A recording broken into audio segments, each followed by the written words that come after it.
রায় অনির্বাণের বিয়ে হয়ে গেছে এই খবরটাকে কোনো মতেই বিশ্বাস করতে পারছে না সূর্য। হ্যাঁ বন্ধুরা, ভিডিওতে লাইক দিয়ে দেখতে থাকুন। অনির্বাণ সূর্যকে ফোন করা মাত্রই সূর্যকে বলতে থাকে, সূর্য জানিস তো তোকে আজকে একটা দারুণ খবর দেওয়ার আছে, তার জন্যই তোকে আমি ফোন করেছি। তখন সূর্য বলতে থাকে যে কী ব্যাপার দাদাভাই, তোর আওয়াজ শুনে মনে হচ্ছে কি বেশ খুশির কিছু একটা খবর আছে। কী ব্যাপার, নীলু সুস্থ হয়ে গেছে তার জন্যই তোর এত আনন্দ হচ্ছে? তখন অনির্বাণ বলতে থাকে যে না, নীলু তো সুস্থ হয়ে গেছে সেটা তো তুই খুব ভালো করেই জানিস। সেই খবরটা তুই নিশ্চয়ই পেয়েছিস কারো না কারো থেকে। আরেকটা খবর তোকে দেওয়ার ছিল জানিস তো, আমি আর অপেক্ষা করতে পারছি না বিধে তোকে ফোন করেছি। তখন একথা শোনা মাত্র সূর্য বলতে থাকে কী খবর বল। তখন অনির্বাণ বলতে থাকে যে আমি আর রায় মন্দিরে গিয়ে আমাদের বিয়েটা সেরে ফেলেছি। এখন রায় অফিসিয়ালি আমার ওয়াইফ হয়ে গেছে আর আমি অফিসিয়ালি এখন ওর হাজব্যান্ড।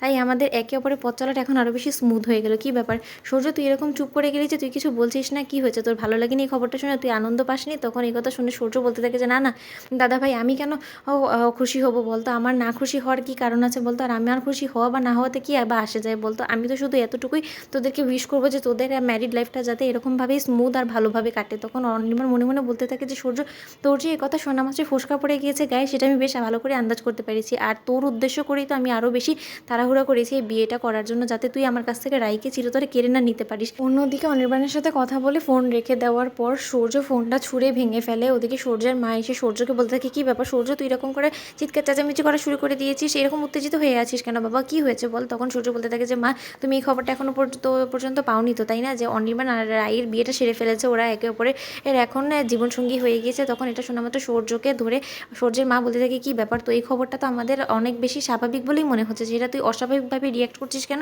সূর্য, সেটা তো বুঝতে পারছি না। কী হয়েছে বাবা, তুই মন থেকে এটা মেনে নিতে পারছিস না? আমাকে বল না বাবা, খুলে বল, তুই এরকম উত্তেজিত হয়ে পড়েছিস কেন? তখন ডোরা বলতে থাকে মা, আপনি বুঝতে পারছেন না, ওর এক্সকেই ওর কাছ থেকে কেড়ে নিয়ে অনির্বাণ বিয়ে করে ফেলেছে, সেটাও খুব একটা ভালোভাবে কী করে মেনে নিতে পারে বলুন তো?